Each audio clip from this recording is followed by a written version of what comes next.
جاتے ہیں اور کسی اجتماع میں جاتے ہیں Subscribe to my channel تو and وقت also press لگانے this کے bell icon. بعد وہ سیدھا رائے پور تشریف لے جاتے ہیں Hey there. Subscribe to my اور channel فرماتے ہیں and also press this bell کہ icon. دعوت و تبلیغ میں اور اجتماعات میں Hey there. Subscribe to my channel چونکہ and مجمع also ہر press قسم this کا bell icon. ہوتا ہے، اس لیے میرے دل پہ کچھ قدورت سے آ جاتی ہے تو میں اس قدورت کو دور کرنے کے لیے حضرت شاہ عبد القادر رائے پوری رحمۃ اللہ علیہ کی خدمت میں پہنچنا، کچھ دن وہاں گزارتا ہوں تاکہ یہ دل کی قدورت دور ہو جائے، اس لیے کہ انسان کا جو دل ہے نا، قلب، یہ بیرونی اثر قبول کرتا ہے، نیک لوگوں سے ملے تو اس کے اندر نیکی آتی ہے، اور اگر کسی بد آدمی سے ملے تو اس کے اوپر یہ غبار سا چھا جاتا ہے، اس لیے صحبت کا اثر ہوتا ہے۔ سعدی شیرازی فرماتے ہیں صحبت صالح ترا صالح کند، صحبت طالح ترا طالح کند۔ نیکوں کی صحبت تجھے نیک بنا دیں گی، بروں کی صحبت تجھے برا بنا دیں گی۔ بخاری شریف کے بالکل ابتدا میں باب بدء الوحی میں رسول اللہ صلی اللہ علیہ وسلم نے ارشاد فرمایا کہ غار حرا میں جبرائیل آئے، ایک ریشم کے کپڑے پہ کچھ تحریر لکھی ہوئی تھی، بتا کر کہا اقرا، پڑھیے۔ میں نے کہا ما انا بقاری، میں پڑھنا نہیں جانتا۔ تو جبرائیل نے مجھے اپنے سینے سے لگایا، اتنے زور سے دبایا، حضور فرماتے ہیں بلغ منی الجہد، مجھے بڑی تکلیف ہوئی، پھر چھوڑ دیا، پھر کہا اقرا، پڑھیے۔ آپ نے وہی جواب دیا ما انا بقاری، میں پڑھنا نہیں جانتا۔ جبرائیل نے پھر دوبارہ سینے سے لگایا اور اس سے زیادہ زور سے دبایا، حضور نے فرمایا میری جان نکلنے کو تھی۔ 3 مرتبہ اسی طرح سے کیا، اس کے بعد پھر قرآن کریم کی وہ سورہ علق کی 5 آیتیں تلاوت کی۔ تو یہ ہے، یہ دل جو ہے نا میگنیٹ ہے، میگنیٹ جو ہے نا کوئی بھی چیز رکھو انہیں کھینچتا ہے، لوہا رکھے تو لوہے کو کھینچتا ہے، اور اگر کچرے میں رکھے تو کچرا بھی کھینچتا ہے۔ بات سمجھ؟ تو انسان کے دل میں کبھی قدورت ہوتی ہے غیر ہم جنسوں سے ملنے کی وجہ سے، تو یہ قدورت کو دور کرنے کے لیے حضرت مولانا الیاس صاحب رحمۃ اللہ علیہ، حضرت شاہ عبد القادر رائے پوری رحمۃ اللہ علیہ کی خدمت میں جاتے تھے۔ اسی طرح سے مولانا ابو الحسن علی ندوی رحمۃ اللہ علیہ بھی خاص طور پر رائے پور خانقاہ میں تشریف لے جاتے تھے، شاہ عبد القادر رائے پوری رحمۃ اللہ علیہ کی خدمت میں رہتے تھے۔ تو یہ گویا صحبت کی تاثیر ہوتی تھی، اسی لیے اللہ تعالیٰ نے فرمایا یا ایھا الذین آمنوا اتقوا اللہ وکونوا مع الصادقین، اے ایمان والو تقوی اختیار کرو۔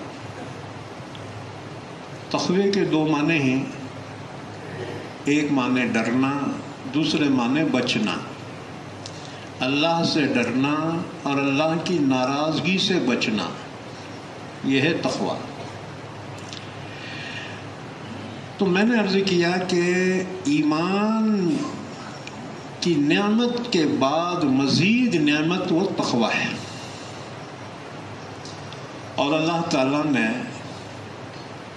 اولیاء کرام کی علامت بیان کی قرآن کریم میں، الا ان اولیاء اللہ لا خوف علیہم ولا هم يحزنون الذین آمنوا وکانوا یتقون۔ اولیاء اللہ وہ ہیں جو ایمان کامل رکھتے ہوں اور تقویٰ جن کی زندگی میں۔ تقوی کے بغیر کوئی ولی نہیں ہو سکتا۔ اللہ نے فرمایا ان اولیاؤہ الا المتقون، اللہ کے ولی تو صرف متقی لوگ ہیں۔ تقوی کے بغیر ولایت حاصل نہیں ہوتی، اور ولایت کے لیے جیسے تقوی ضروری ہے، اسی طرح سے اللہ نے فرمایا وَكُونُوا مَعَ الصَّادِقِينَ، صحبت بھی ضروری ہے۔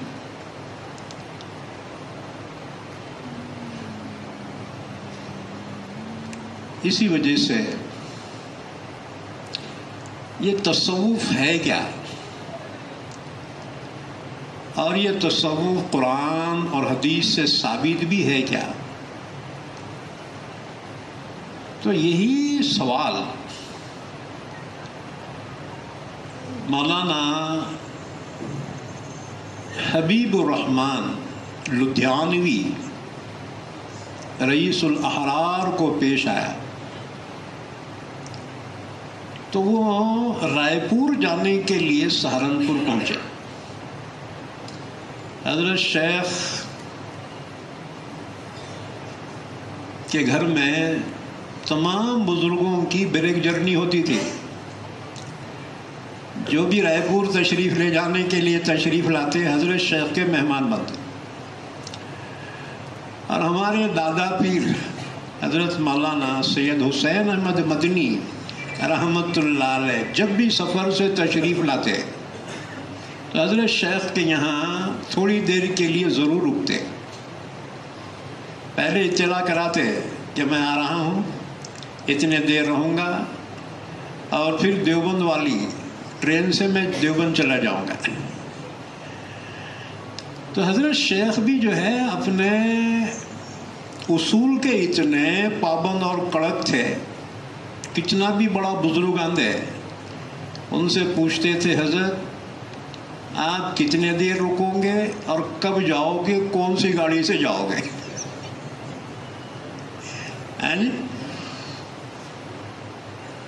اور جب ٹائم ہو جاتا تو یاد دلاتے حضرت رکشہ منگواؤں، آپ کا بستر رکشے پہ ڈلوا دوں، آپ کے گاڑی کا وقت ہو گیا ہے۔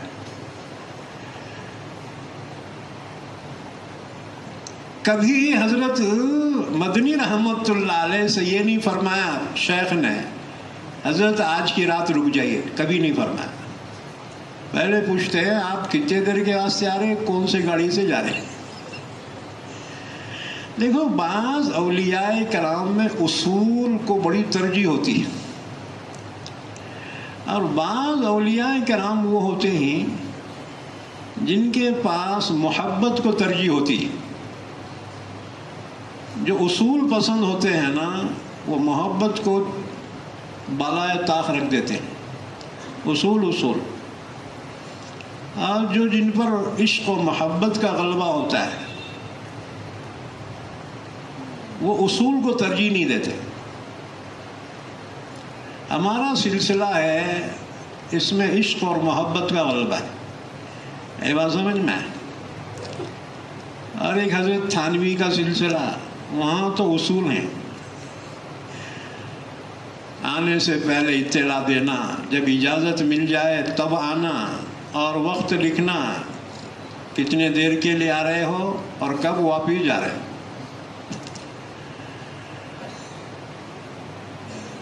اب مجھے واقعے پہ واقعے یاد آ رہے ہیں، میں تمہارا کیا بتاؤں۔ ہاں جی، وہ جیسے عورت کو درد ذہ ہوتا نا، شاعروں کو بھی ہوتا ہے، یہ مخرروں کو بھی ہوتا ہے۔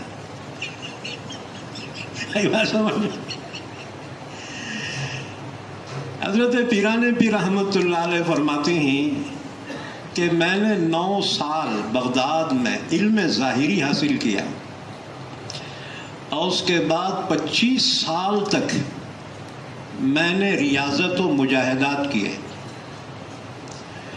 ایک مرتبہ میں سو رہا تھا، میرے خواب میں رسول اللہ صلی اللہ علیہ وسلم تشریف لائے اور اپنا لعاب مبارک میرے منہ میں ڈالا، فرمایا بیٹے جا اپنے علم کو ظاہر کر۔ فرماتے ہیں میں نے اور خواب دیکھا، حضرت علی تشریف لائے، حضرت علی نے بھی میرے منہ میں لعاب دہن ڈالا۔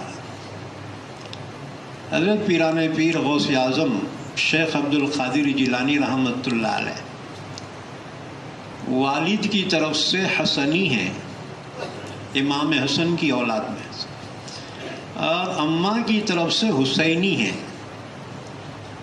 حسنی اور حسینی نجیب الطرفین تھے۔ فرماتے ہیں جب یہ لعاب نانا جان محمد رسول اللہ صلی اللہ علیہ وسلم میرے منہ میں ڈالا، بس جی میرا سینہ تھا کہ پھٹ جائے۔ میں مسجد میں پہنچا، 2 آدمی تھے، میں نے کہا بیٹھو میں تمہیں کچھ نصیحت کروں، میں تمہیں واعظ کروں۔ 2 آدمیوں کے سامنے میں نے واعظ کہنا شروع کیا، بس یہ سینہ تھا ابل رہا تھا، ایک دریا تھا جس میں سیلاب آیا ہوا تھا، وہ علم تھا محمد رسول اللہ صلی اللہ علیہ وسلم کا، لعاب مبارک کے ذریعے سے وہ علم تھا، حضرت علی کا، باب علم حضرت علی۔ حضور نے فرمایا میں علم کا شہر ہوں، علی اس کا دروازہ ہے، میرے علم تک جو پہنچنا چاہے علی کے ذریعے سے داخل ہو۔ الحمدللہ ہمارا سلسلہ حضرت علی تک پہنچتا ہے، اور حضرت علی سے رسول اللہ صلی اللہ علیہ وسلم تک پہنچتا ہے۔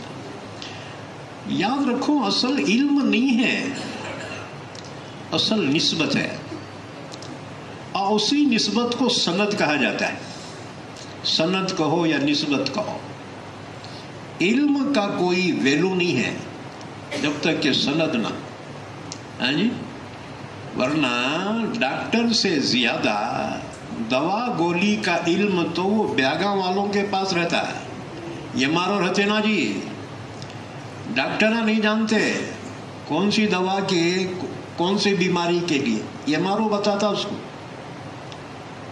اچھا، ڈاکٹر سے زیادہ تجربہ کمپاؤنڈر کا رہتا ہے، کیوں جی؟ کمپاؤنڈر اس کے باپ کے زمانے سے رہتا ہے، ڈاکٹر کے باپ کے زمانے سے۔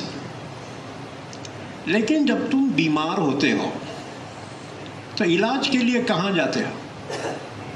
وہ علم والے کے پاس، جسے ڈاکٹر سے زیادہ علم ہے دواؤں کا، یا وہ تجربے کار کے پاس جسے ڈاکٹر سے زیادہ تجربہ ہے کمپاؤنڈر کو؟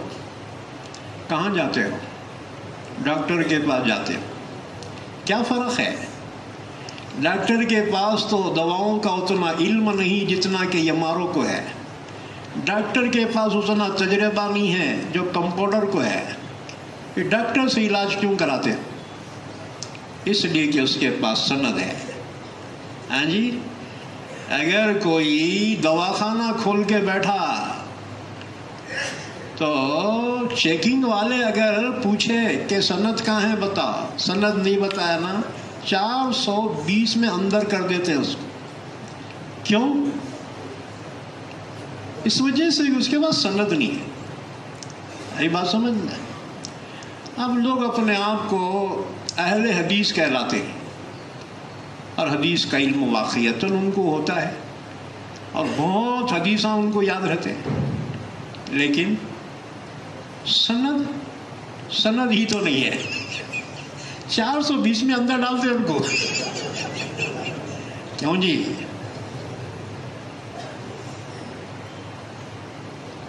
اصل جو ہے، جو کیا کہیں گے، وہ اہمیت سند کی ہے، تو اہل علم اسے سند کہیں گے اور اہل باطن اس کو نسبت کہیں گے. ہیں جی؟ یہ نسبت سلسلہ کہ میں نے فیض حاصل کیا اپنے شیخ سے اور انہوں نے اپنے شیخ سے، یہ سلسلہ پہنچتا ہے حضرت حسن بصری رحمۃ اللہ علیہ تک، پھر حسن بصری سے حضرت علی تک، اور حضرت علی سے حضرت محمد رسول اللہ صلی اللہ علیہ وسلم. یہ سند ہوتی ہے. یہ بات سمجھ میں؟ تو صوفیاء میں، علماء میں یہی فرق ہے. ایک بات یاد رکھو، امام مالک رحمۃ اللہ علیہ نے فرمایا جو شخص صوفی ہوا اور فقیہ نہ ہوا تو وہ گمراہ ہے، اور جو شخص فقیہ ہوا اور صوفی نہ ہوا وہ فاسق ہے، اور جو دونوں کو جمع کر لے وہ محقق ہے.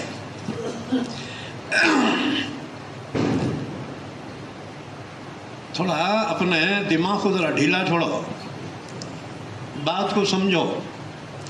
یہ کوئی بیان نہیں ہے جمعہ کا یا پھر اجتماع کا. ہاں جی، ایک مخصوص طبقے کے لیے یہ مخصوص جو ہے مجلس منعقد کی گئی ہے، کیونکہ نماز روزے تو تم ہم سے زیادہ کرتے ہو. ایک صاحب میرے کو بولے حضرت میرے واسطے تہجد میں دعا کرو. میں بولا بابا تو میرے کو دعا کر، اللہ مجھے تہجد کی توفیق عطا فرمائے.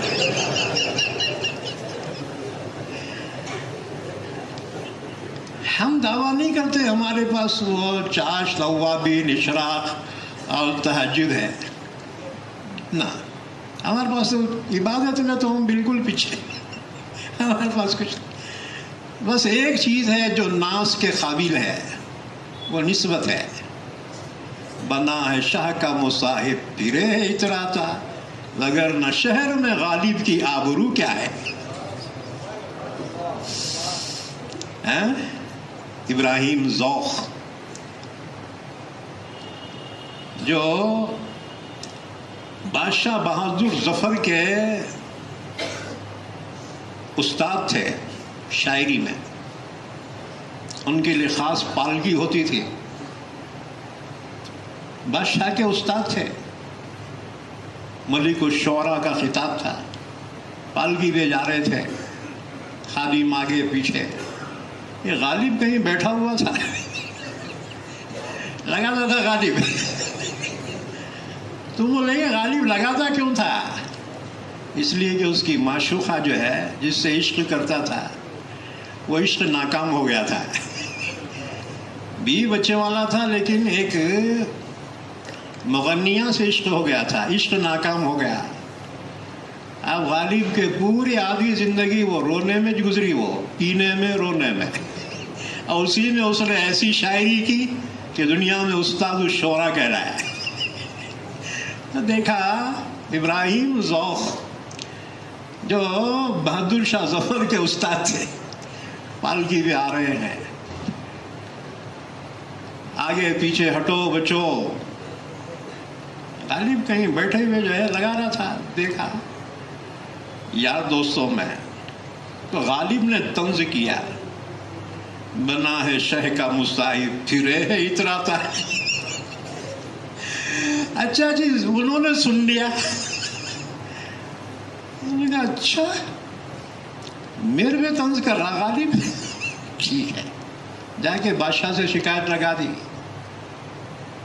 کیا بادشاہ تمہارا درباری جو ہے نا غالب، ایسا ایسا بولا میرے کو. بادشاہ نے کہا گستاخ کو بلاؤ، پیش کرو اس کو غالب. غالب کی پیشی ہوئی. بادشاہ بہادر شاہ ظفر نے پوچھا غالب میرے استاذ کی شان میں گستاخی کرتے ہو؟ کیا کہا تم نے؟ کہ سرکار میں اور آپ کے استاذ کی شان میں؟ حاشا و کلا، ایسا نہیں ہو سکتا. ابراہیم ذوق نے کہا یہ غالب نے مجھے دیکھ کر کہا تھا بنا ہے شہ کا مصاحب، پھرے ہے اتراتا. ہاں جی. تو بادشاہ نے غصے میں پوچھا غالب میرے استاذ کی شان میں گستاخی کی، یہ کہا تم نے؟ غالب نے کہا سرکار یہ تو ایک مصرع تھا، آگے کا مصرع تو سنی ہی نہیں ہے. وہ خواہ مخواہ ناراض ہو گئے. ارے ان کے واسطے تھوڑی بولا تھا میں. کہا پھر بولا تو کیا تھا تو؟ اس نے کہا بنا ہے شہ کا مصاحب، پھرے ہے اتراتا، وگرنہ شہر میں غالب کی آبرو کیا.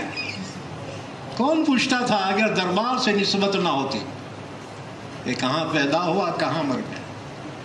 حجت الاسلام حضرت مولانا قاسم نانوتی رحمۃ اللہ علیہ فرماتے کہ اگر یہ دو لفظ علم کی نسبت نہ ہوتی تو کون پوچھتا قاسم کہاں پیدا ہوا کہاں مر گیا. یہ نسبت ہے. تو حضرت شیخ رحمۃ اللہ علیہ کی بات کر رہا تھا میں. حضرت مولانا زکریا صاحب رحمۃ اللہ علیہ کے پاس مولانا حبیب الرحمن لدھیانوی رئیس الاحرار رائے پور جانے کے لیے سہارنپور پہنچے. تو حضرت شیخ کے یہاں مہمان ہوئے.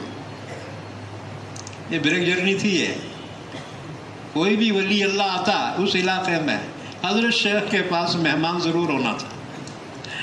آج جب جماعت کا کام شروع ہوا جماعت کا کام، ہاں جی، تبلیغ کا، تو حضرت مولانا الیاس صاحب رحمۃ اللہ علیہ حضرت شیخ سے رائے مشورہ کرتے تھے.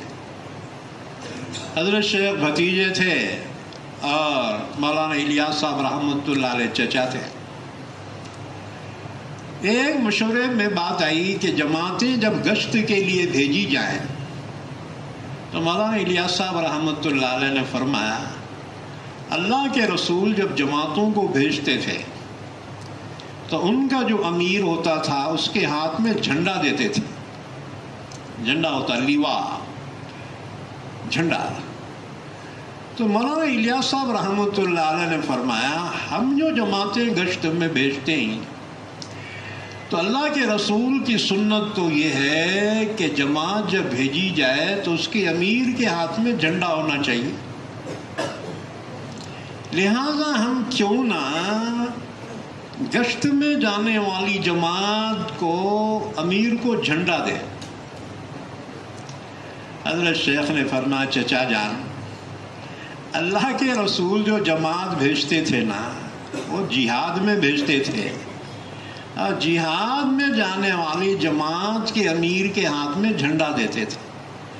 آپ جو جماعت بھیج رہے ہیں جہاد کے لیے نہیں بلکہ نماز کی دعوت کے لیے بھیج رہے ہیں، لہذا جھنڈے کی ضرورت نہیں ہے. جماعت والوں احسان مانو حضرت شیخ کا، یا تو جھنڈے ہی جھنڈے تمہارے ہاتھ میں ہوتے. ہری جھنڈیاں پریشان کر دیے ہی. اب جماعت والوں کے ہاتھ میں جھنڈا ہونا تھا. آپ پوچھو مت کیا کہنے. حضرت شیخ کا احسان ہے ہم پہ. ہاں جی، حضرت شیخ مولانا زکریا صاحب رحمۃ اللہ علیہ انہوں نے کہا چچا اللہ کے نبی جو جماعت بھیجتے وہ جہاد کے لیے ہوتی تھی اور امیر کے ہاتھ میں جھنڈا ہوتا تھا، اسلامی جھنڈا، اور آپ جو جماعت بھیج رہے ہیں وہ تو نماز کی دعوت کے لیے بھیج رہے ہیں، لہذا اس میں ضرورت نہیں. تو بہرحال حضرت شیخ کا ایک مقام میں بیان کرا. حضرت شیخ کی بات آئی، کیا کہنے. ہم جب پڑھتے تھے مظاہر علوم 1980-81 کی بات ہے، ہمارے ساتھی تھے ہم جماعت مرکز نظام الدین کے اکابرین میں سے مولانا عبید اللہ صاحب بلیاوی رحمۃ اللہ علیہ کے صاحبزادے تھے. وہ تو ظاہر بات ہے مرکز کے اکابرین کے صاحبزادے تھے، ان کا کھانا حضرت شیخ کے گھر سے تھا. اب میرے خاص جو ہے دوست تھے، وہ کلاس میٹ، ان کو تھا شوق والی بال کھیلنے کا. عصر کے بعد تو میں کہتا تھا بھائی تو والی بال کھیل، تیرا کھانا میں لے کے آتا ہوں. میں جا کے حضرت شیخ کے گھر سے ٹفن لے کے آتا تھا اور ہم دونوں بیٹھ کے کھاتے تھے. اللہ کا شکر ہے وہ کچھ روٹیاں ہیں جو اس خون میں شامل ہو گئی. اللہ تعالیٰ ان بزرگوں کے روٹیوں کے ٹکڑوں کے طفیل جو عطا فرمایا، ہمارا اس میں کوئی عمل دخل نہیں. یاد رکھو قابلیت کوئی چیز نہیں ہے، اصل مقبولیت ہے. آدم مقبول تھے، ابلیس قابل تھا لیکن مردود ہو گیا. تو ہر قابل مقبول ہو ضروری نہیں ہے، بلکہ عجز انکساری جو ہے اور فنا وہ صفت ہے انسان کی جو اسے مقبول بنا دیتی.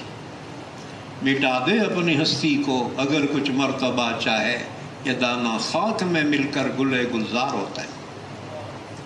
یہ فنا ہے. آدم میں ابلیس میں فرق کیا رہا؟ غلطی دونوں سے ہوئی. سجدہ کرنے کا حکم تھا، اس نے نہیں کیا. آدم کو حکم تھا یہ درخت کا پھل مت کھاؤ، آدم نے کھا لیا. ہاں جی، لغزش اور غلطی تو دونوں سے. پھر فرق کہاں ہے کہ آدم مقبول ہوئے، شیطان مردود ہوا. یاد رکھو آدم نے عاجزی کی، اللہ نے اپنی رحمت کے ساتھ ان کی توبہ قبول کی. قال ربنا ظلمنا انفسنا وان لم تغفر لنا وترحمنا لنكونن من الخاسرین. عاجزی، انکساری، اپنے خودی کو فنا کر لیا. تو اللہ تعالیٰ نے فرمایا فَتَلَقَّى آدَمُ مِن رَّبِّهِ كَلِمَاتٍ فَتَابَ عَلَيْهِ إِنَّهُ هُوَ التَّوَّابُ الرَّحِيمُ.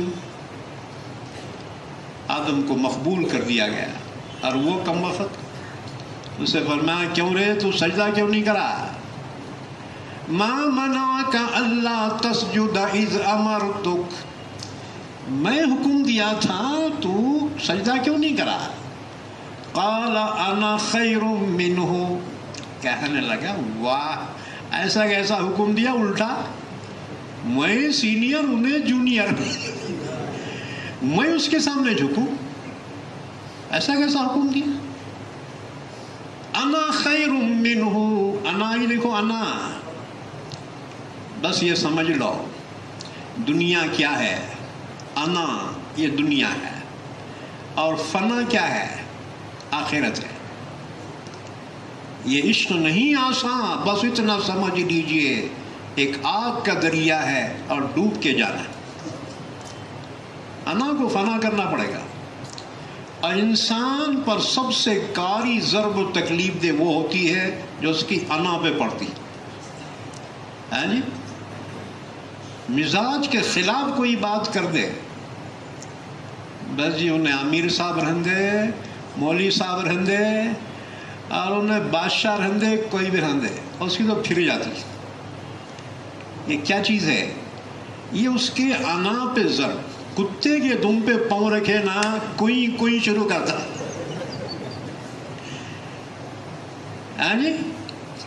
بس یہی فطرت اس انسان کی ہے جس میں انا ہوتی ہے،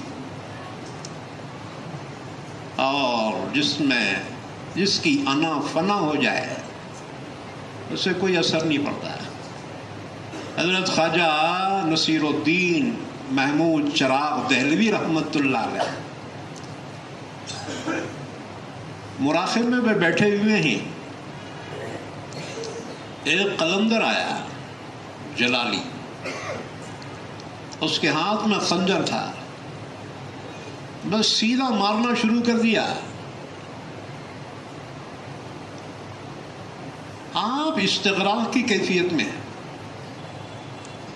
ایک کیفیت ہوتی ہے استغراق کی، جب بندے کو اللہ کا دیدار نصیب ہوتا ہے نا تو وہ اللہ کے دیدار میں محو ہو جاتا ہے، اسے پتہ ہی نہیں چلتا ہے.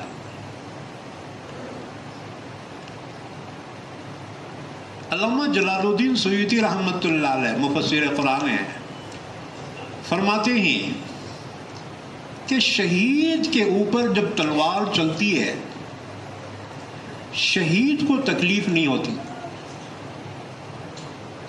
اس وجہ سے اس وقت اسے اللہ کا دیدار ہوتا ہے، اپنے محبوب کے دیدار میں اتنا محو ہو جاتا ہے کہ تلوار سے گردن کٹ بھی جاتی ہے اسے احساس بھی نہیں ہوتا. لوگوں نے کہا یہ کیا بات عقل میں نہیں آتی؟ کہا اس کی دلیل قرآن کی آیت سے سمجھ لو کہ جب بیگمات مصر کو زلیخا نے بلایا دعوت کی اور ان کے ہاتھوں میں چھریاں دے دی، پھل رکھ دیے، گو تکیے لگا دیے گئے، جب وہ پھل کاٹ کاٹ کر باتیں کرتے ہوئے کھا رہی تھی، اتنے میں زلیخا نے آواز دی یوسف یہاں آ جاؤ. حضرت یوسف جب پہنچے، بیگمات مصر کے ہاتھوں میں پھل اور چھریاں ہیں، جب یوسف کو دیکھا فلما رأینہ اکبرنہ وقطعن ایدیہن وقلنا حاش للہ ما ھذا بشرا ان ھذا الا ملک کریم. جب انہوں نے یوسف کو دیکھا، حسن یوسف کو، اللہ کے رسول فرماتے میں معراج میں دیکھا یوسف علیہ السلام کو، اللہ نے اتنا حسن عطا فرمایا تھا کہ دنیا کا آدھا حسن یوسف علیہ السلام کو عطا فرمایا تھا، باقی آدھے میں دنیا کے پورے حسین اور حسینائیں. فلما رأینہ اکبرنہ، بیگمات مصر نے جب یوسف کو دیکھا حیرت میں پڑ گئی، انہیں اپنا ہوش نہ رہا، اور چھریاں جو پھلوں پہ تھی انہوں نے چھریاں جو چلی ہیں تو پھل کٹ گئے اور انگلیوں پہ چھریاں چل گئی، لہو لہان ہو گئی، لیکن ہوش نہیں. حسن یوسف میں ایسی محو ہو گئی کہ زلیخا کو انہیں آواز دینی پڑی، فَذَلِكَ الَّذِي لُمْتُنَّنِي فِيهِ، او بیگمات مصر ہوش میں آؤ، یہ وہی ہے کنعانی غلام جس کے بارے میں تم مجھے بدنام کر رہی تھی کہ زلیخا کتنی بذوق ہے کہ اپنے غلام سے عشق لڑا رہی ہے. دیکھا میرے معشوق کو، ایک نگاہ تم نے دیکھا، اپنے آپ پہ قابو نہ پا سکی. جب ہوش میں آئی کہنے لگی ما ھذا بشرا، یہ کوئی انسان نہیں ہے، ان ھذا الا ملک کریم، یہ کوئی فرشتہ بزرگ ہے ابھی آسمان سے اترا ہے. علامہ جلال الدین سیوطی رحمت اللہ علیہ فرماتے ہیں جب حسن یوسف کو دیکھا عورتوں نے اپنے ہاتھ کاٹ ڈالے، انہیں احساس نہیں ہوا، تو پھر کیا خیال ہے کہ جس یوسف کو خدا نے پیدا کیا اس خدا کا دیدار جب شہید کو ہوتا ہے تو اسے کیسے احساس ہوگا کہ اس کے اوپر تلوار چل گئی. یہ ہے استغراق کی کیفیت. بزرگوں پہ استغراق کی کیفیت کبھی پیدا ہو جاتی تھی تو وہ عدم میں چلے جاتے تھے. ایک ہے عدم، ایک ہے وجود. عدم کیا ہے، وجود کیا ہے؟ وجود تو صرف اللہ کا ہے اور باقی پوری مخلوق معدوم ہے. کل شیء ہالک الا وجہہ لہ الحکم والیہ ترجعون. تمام چیزیں فانی ہیں. کل شیء ہالک. ہم دلیل قرآن کی یوں دے رہے ہیں کہ لوگ سمجھتے ہیں تصوف قرآن و حدیث سے نہیں ہے، یہ مرشدہ بنا لیا سو ہے یہ جی. اور واقعتاً بعض جو ہے جاہل مرشدوں نے تصوف کو اتنا بدنام کیا کہ تصوف کا نام سنتے ہی لوگ کانوں پہ ہاتھ رکھ لیتے ہیں. ارے باپ رے، نہ کرے بھائی تصوف نہ کرو. جی اس کو بدنام کیا. لیکن یاد رکھو یہ قرآن سے بھی ثابت ہے، احادیث سے بھی ثابت ہے. ہم حدیث بیان کریں گے انشاءاللہ تعالی، اگر ہمیں یاد رہا تو، نہیں تو تم تو بھی یاد دلا دو. تو میں کیا عرض کر رہا تھا، استغراق کی کیفیت پیدا ہو جاتی. تو یہ جو محویت ہے دیدار خداوندی کی، اس کیفیت کو عدم کہتے ہیں. اس کیفیت کو فنا کہا جاتا ہے. ہاں جی، یہ کیفیت پیدا ہوتی ہے. اچھا، تو وہ استغراق میں تھے. حضرت خواجہ نصیر الدین چراغ دہلوی رحمۃ اللہ علیہ، ایک خلندر پہنچا، اس نے خنجر مارنا شروع کر دیا. 11 وار اس نے کیے. خون جو ہے بہنے لگا، یہاں تک کہ حجرے سے خون باہر آیا. تو مریدین نے دیکھا، او ہو یہ کیا ہو گیا، فوراً اندر داخل ہوئے اور اس خلندر کو پکڑ لیا.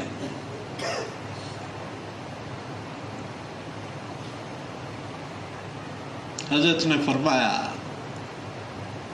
خلندر سے کچھ نہ کہو. حضرت اتنا آپ کو زخمی کیا، آپ کہہ رہے خلندر کو کچھ نہ کہو. فرمایا تم نے جس ہاتھ سے خنجر مارے ہیں، تمہارے ہاتھ کو کچھ تکلیف تو نہیں ہوئی مارتے وقت؟ سبحان اللہ. صبر کی انتہا تھی. یعنی یہاں اگر کوئی ہمارے خلاف ایک جملہ بھی بولا، زندگی بھر اس کا منہ نہیں دیکھیں گے، اس کے سلام کا جواب نہیں دیں گے. میرے بارے میں ایسا بول رہے ہیں. یہاں تو ایک شخص نے خنجر مارا ہے، حالانکہ شریعت کہتی ہے انتقام لینا جائز ہے لیکن برابری سرابری کے ساتھ. لیکن حضرت فرما رہے ہیں کہ کہیں خنجر مارتے وقت ہاتھ کو تکلیف تو نہیں ہوئی. اور اس کے بعد اپنے پاس سے 20 درہم نکالے اور فرمایا خلندر یہ ہماری جانب سے قبول کر لیجیے. یہ ہے وہ اخلاق جس کا حکم اللہ کے رسول نے دیا. سل من قطعک واعف عن من ظلمک واعط من حرمک واحسن الی من اساء الیک. تو بہرحال اولیاء کرام کے لیے اللہ نے 2 شرطیں لگائی. الا ان اولیاء اللہ لا خوف علیہم ولا هم يحزنون الذین آمنوا وکانوا یتقون، ایمان اور تقوی۔ تو تقوی کے معنی ہی اللہ کا خوف اور اللہ کی نافرمانی سے بچنا۔ دیکھو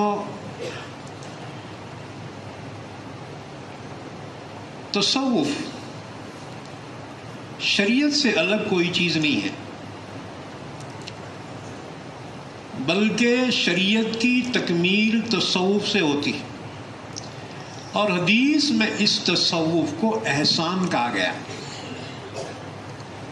حضرت جبریل امین حضور کے پاس آئے اجنبی کی شکل میں، بہت سے سوالات کیے ایمان اسلام کے متعلق۔ ایک سوال یہ بھی کیا، اخبرنی یا محمد عن الاحسان، مجھے بتائیے محمد صلی اللہ علیہ وسلم احسان کیا ہے؟ آپ نے فرمایا ان تعبد اللہ کأنک تراہ فإن لم تکن تراہ فإنہ یراک۔ احسان یہ ہے کہ تو اللہ کی ایسی عبادت کر گویا تو اللہ کو دیکھ رہا ہے، اور اگر یہ نہیں ہو سکتا تو اللہ تو تجھے دیکھ رہا ہے۔ تو پہلا درجہ ہے مشاہدے کا، ان تعبد اللہ کأنک تراہ۔ انک تراہ نہیں کہا، کیونکہ خدا کو کوئی دیکھ نہیں سکتا۔ اس دنیا میں سر کی آنکھوں سے خدا کو نہیں دیکھ سکتا۔ لا تدرک الابصار وہو یدرک الابصار وہو اللطیف الخبیر۔ نگاہیں اللہ کو نہیں دیکھ سکتی، اللہ سب کو دیکھ رہا ہے۔ تو اس لیے انک تراہ نہیں فرمایا، کأنک تراہ، گویا کہ تو اللہ کو دیکھ رہا ہے۔ یہ جو ہے درجہ مشاہدے کا ہے۔ فَإِن لَمْ تَكُنْ تَرَاهُ، اگر تیرے اندر یہ کیفیت نہیں ہے تو پھر دوسرا درجہ فَإِنَّهُ يَرَاكَ، وہ تجھے دیکھ رہا ہے، وہ تجھے دیکھ رہا ہے۔ یہ ہے مراقبہ۔ تو پہلا درجہ مشاہدے کا ہے، دوسرا مراقبے کا ہے۔ مراقبہ مبتدی کے لیے ہے، اور جب وہ منتہی ہو جائے تو اسے درجہ مشاہدہ حاصل ہوتا ہے، اور جب وہ دیدار خدا بندی کرتا ہے۔ تم بولیں گے ابھی جو بولے خدا کو نہیں دیکھ سکتے، ابھی کہہ رہا ہے دیدار بھی ہو رہا ہے۔ دیکھو اللہ نے دیکھنے کے لیے دو چیزیں دی ہیں، ایک آنکھیں اور ایک دل۔ آنکھوں سے دیکھنے کو بصارت کہتے ہیں، اور دل کی آنکھوں سے دیکھنے کو بصیرت کہتے ہیں۔ اللہ نے قرآن میں دونوں جگہ فرمایا فَاعْتَبِرُوا يَا أُولِي الْأَبْصَارِ فَاعْتَبِرُوا يَا أُولِي الْأَلْبَابِ۔ عبرت حاصل کرو آنکھوں والو، عبرت حاصل کرو دل والو۔ معلوم ہوا جیسے آنکھوں سے کسی چیز کو دیکھتے ہیں آپ، اسی طرح دل سے بھی چیزوں کو دیکھ سکتے ہیں۔ جیسے آپ نے سورج کو دیکھا، ہاں جی، گرما کے زمانے میں دوپہر میں، تو تمہاری آنکھیں ایک دم بند ہو جاتی نا جی، ہاں جی۔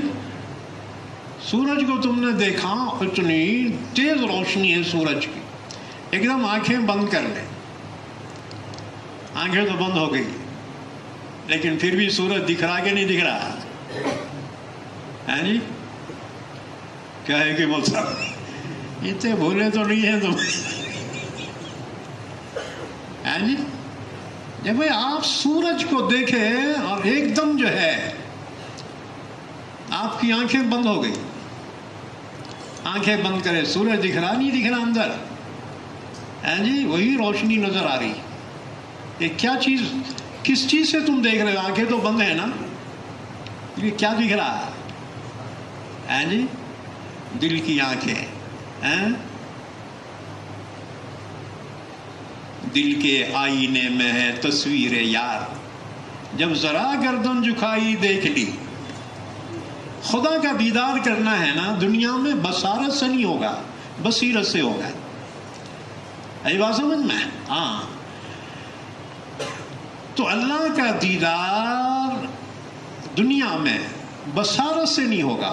لا تدرکہ الابصار، اللہ نے نفی کی ابصار کی، بصارت کی نفی ہے، لیکن آیت میں بصیرت کی نفی نہیں ہے، اور اسی کو حدیث سے ثابت ہو رہا ہے، ان تعبد اللہ کأنک تراہ، کہ تو ایسے عبادت کر کے اللہ کو تو دیکھ رہا ہے۔ حدیث سے ثابت ہو رہا ہے اللہ کو دیکھا جا سکتا ہے، اور قرآن سے ثابت ہو رہا ہے لا تدرک الابصار، نہیں دیکھا جا سکتا۔ تو بولیں گے تو ٹکراؤ ہو گیا، ہاں جی؟ قرآن کہہ رہا ہے نہیں دیکھ سکتے خدا کو، حدیث کہہ رہی ہے دیکھ سکتی۔ ان تعبد اللہ کأنک تراہ، اللہ کی ایسی عبادت کر کے تو اللہ کو دیکھ رہا ہے۔ بھائی مکان تھا تبھی تو جو ہے حضور نے فرمایا، تو دونوں میں ٹکراؤ ہوا، لیکن یاد رکھو قرآن حدیث میں کوئی ٹکراؤ نہیں ہے۔ قرآن میں جس بصارت کی نفی کی ہے وہ آنکھوں کی بصارت سے نفی کی، اور حدیث میں جو اس بات ہے وہ اس بات ہے بصیرت سے اللہ کا دیدار ممکن ہے۔ اسی وجہ سے انبیاء کرام، اولیاء کرام کو اس دنیا میں ہی اللہ کا دیدار نصیب ہوتا ہے، مشاہدہ ہوتا ہے۔ نبی کی نماز میں ہماری نماز میں فرق، امتی کی نمازیں نبی سے زیادہ بڑھ سکتی ہیں، کیونکہ اللہ کے رسول صلی اللہ علیہ وسلم پہ نماز فرض ہوئی، اور اس کے بعد حضور نے اپنی زندگی میں جو نمازیں پڑھی ہیں تو مشکل سے 22-23 سال ہے، کیونکہ معراج میں نماز فرض ہوئی نا جی، اور معراج ہوئی ہجرت سے 1 سال پہلے۔ ہجرت فرما کر حضور 10 سال مدینے میں رہے، وہ 10 سال اور یہ 11 سال۔ دوسری روایت میں 5ویں نبوی میں معراج ہوئی، بہرحال 20 سال حضور نے نمازیں پڑھی۔ اچھا امتی 80 سال کے، 90 سال کے، 100 سال کے ہو گئے، ہاں جی؟ کوئی 70 سال سے نماز پڑھا، کوئی 80 سال سے۔ نمازیں تو تمہارے بڑھ گئے نا نبی سے، ہاں جی؟ تو کوانٹیٹی تمہاری بڑھ جاتی، لیکن یاد رکھو کوانٹیٹی امت کی بڑھ سکتی ہے، لیکن نبی کی عبادت میں کوالٹی ہے۔ فرق سمجھ رہے نہیں سمجھ رہے؟ سبحان اللہ۔ کیونکہ ہماری نماز مراقبے کے درجے کی ہے، اور نبی کی نماز مشاہدے کی درجے کی تھی۔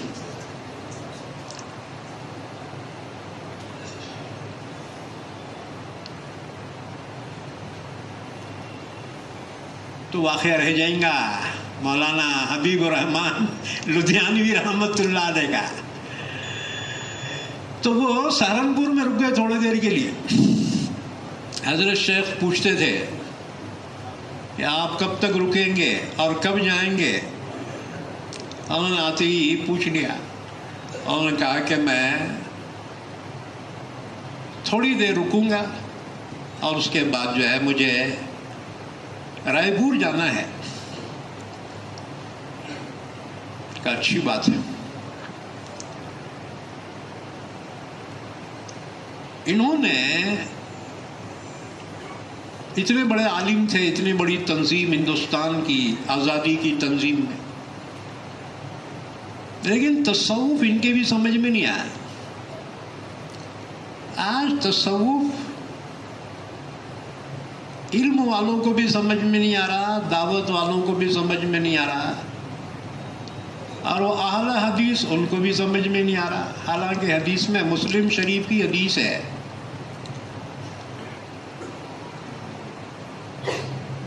اسی طرح سے لوگ سمجھ رہے ہیں نیا کچھ تو بھی ہے یہ. لیکن یاد رکھو، یہی سوال مولانا حبیب الرحمن لدھیانوی رحمت اللہ علیہ کے ذہن میں تھا.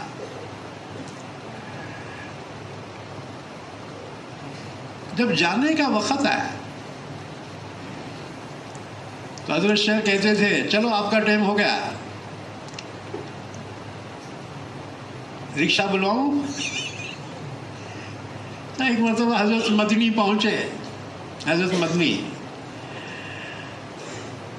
حضرت شیخ نے پوچھا حضرت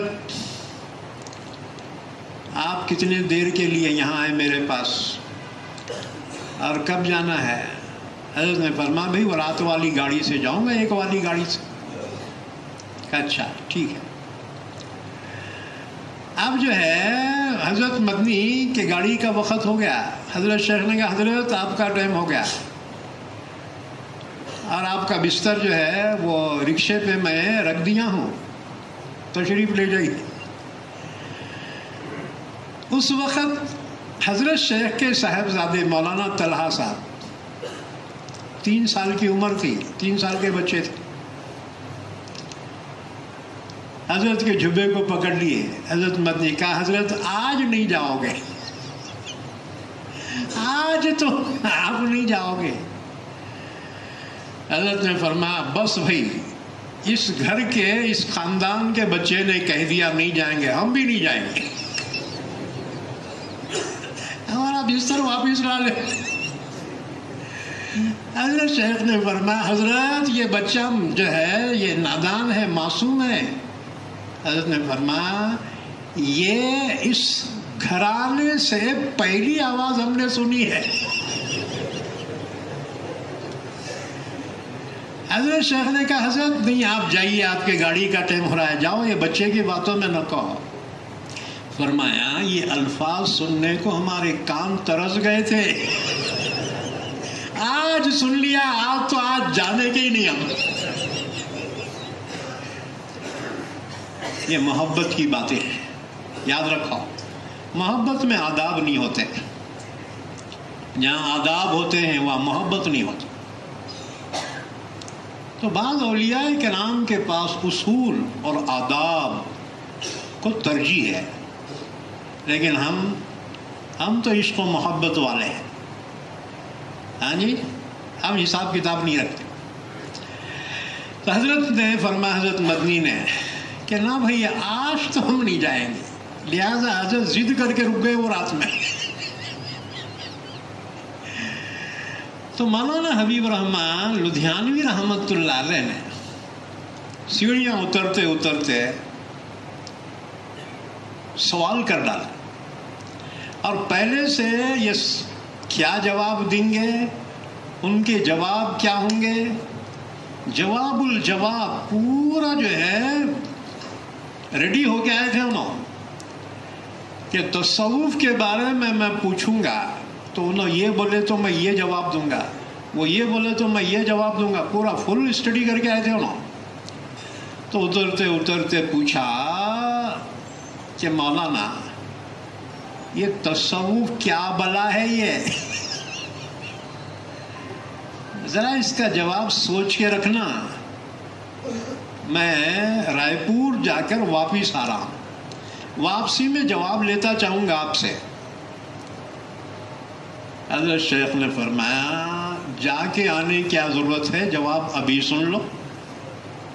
کہا وہ کیا؟ کہا جی بس تصوف کا آغاز ہے حدیث اخلاص، انما الاعمال بالنیات، اور تصوف کی انتہا ہے حدیث جبرائیل ان تعبد اللہ کأنک تراہ فإن لم تکن تراہ فإنہ یراک. ایک دم سکتے میں آ گئے مولانا حبیب الرحمن لدھیانوی. فرمایا میں نے تو سوچا ہی نہیں تھا، میں نے تو یہ سوچا تھا تم یہ کہو گے اس کے یہ جواب دوں گا، آپ یوں سوال کریں گے میں وہ جواب دوں گا. میرا تو اس طرف خیال ہی نہ گیا. سبحان اللہ. جس کی ابتدا اخلاص نیت ہو، اور اخلاص نیت یوں حاصل نہیں ہوتی، کیونکہ براہیمی نظر پیدا بڑی مشکل سے ہوتی ہے. ہوس چھپ چھپ کے سینے میں بنا لیتی ہے تصویریں. ارأیت من اتخذ الہہ ہواہ افتکون علیہ وکیلا. اللہ نے فرمایا اس شخص کو دیکھا جس نے اپنی خواہش ہی کو اپنا خدا بنا رکھا ہے، کہ اپنی ہر خواہش کے پورا کرنے کے پیچھے پڑا ہوا ہے. آپ اس کی وکالت کرو گے؟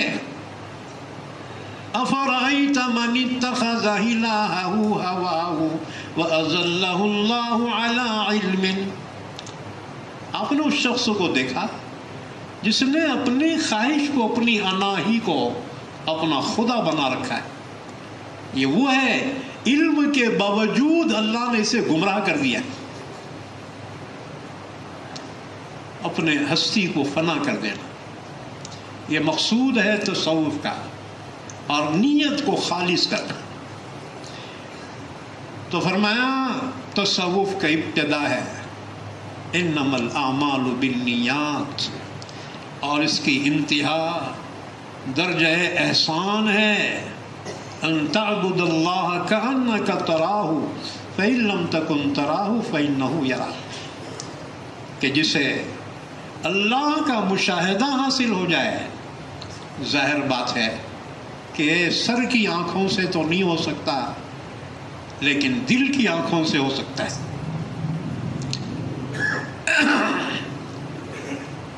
اور اخلاص نیت سے احسان تک کا جو سفر ہے، یہ سفر کہلاتا ہے سلوک. یہ سلوک اور چلنے والے کو سالک کہا جاتا ہے. اور اس میں روشنی کی ضرورت ہوتی ہے. راستے میں اندھیرا ہو تو چل نہیں سکتے نا. روشنی ہے محمد رسول اللہ صلی اللہ علیہ وسلم. اور ایک راہبر کی ضرورت پڑتی ہے. راستہ دیکھا ہوا نہیں ہے، کبھی گئے ہوئے نہیں ہے. ایک راہبر کی ضرورت ہوتی ہے. وہ راہبر ہے شیخ، جس کے ہاتھ پر تم نے بیعت کی ہے کہ میں شرک نہیں کروں گا، کفر نہیں کروں گا، گناہ نہیں کروں گا، اللہ کی اطاعت کروں گا. جسے تم نے شاہد بنا رکھا ہے. مراد تو اللہ کی ذات ہے، اور یہ مرید ہے. شیخ بس گواہ کی حیثیت ہے، شاہد ہے. وَكَذَلِكَ جَعَلْنَاكُمْ أُمَّةً وَسَطًا لِتَكُونُوا شُهَدَاءَ عَلَى النَّاسِ وَيَكُونَ الرَّسُولُ عَلَيْكُمْ شَهِيدًا. اللہ نے یہ مقام شہادت امت محمدیہ کو عطا فرمایا ہے. تو شیخ شاہد ہوتا ہے، اور مراد اللہ کی ذات ہوتی. وہی مطلوب ہے، وہی مقصود ہے. لا مطلوب الا اللہ، لا مقصود الا اللہ، لا موجود الا اللہ، لا معبود الا اللہ. اللہ کے سوا کوئی نہیں ہے، سب فانی ہیں. کل شیء ہالک الا وجہہ. اسی وجہ سے دیکھو اللہ کی ذات واجب الوجود ہے. واجب الوجود اسے کہتے ہیں جو ہمیشہ سے ہو، ہمیشہ رہے. کبھی اس پر فنا کا زمانہ نہ گزرا ہو اور نہ گزرے گا. والاول والآخر والظاہر والباطن. وہی اول ہے، وہی آخر ہے، وہی ظاہر ہے، وہی باطن. وہ ہر چیز پر قادر. باقی مخلوقات یہ ممکن الوجود ہیں. ممکن الوجود اسے کہتے ہیں کہ جس کا وجود اپنا ذاتی نہ ہو. ہمارا وجود بھی اللہ کے کرم سے ہے، اور ہم جیسے وجود میں اللہ کے محتاج ہیں، ایسی بقا میں بھی اللہ کے محتاج ہیں. تو وجود حقیقی تو صرف اللہ کا ہے، اور باقی جو ہے ان کا وجود ہی نہیں ہے. اسی کو بعض صوفیاء نے کہا وحدت الوجود. اب اس پر اہل شریعت نے ڈنڈے اٹھائے، یعنی وحدت الوجود کا دعویٰ کرتے ہو، اور اسی پر منصور حلاج کو پھانسی پہ چڑھایا گیا. منصور نے دیکھا اللہ کو، اللہ کے وجود کو، اور پھر اپنی طرف دیکھا تو وہاں تو منصور ہی نہیں ہے، وہاں تو بس اللہ ہی اللہ ہے. اللہ نے کہا انا الحق انا الحق. علماء نے کہا کہ اس نے تو خدائی کا دعویٰ کیا، بس جی منصور کو پھانسی پہ لٹکایا گیا. لیکن یاد رکھو یہ مسئلہ بڑا نازک ہے صوفیاء کے درمیان. وحدت الوجود کی تشریح میں اصل میں اختلاف ہو گیا. جنہوں نے وحدت الوجود کا مقصد یہ سمجھا، معنی یہ سمجھے کہ بس جی بندہ بھی اپنا وجود رب کے وجود میں ضم کر دیا، یہ تو شرک ہے.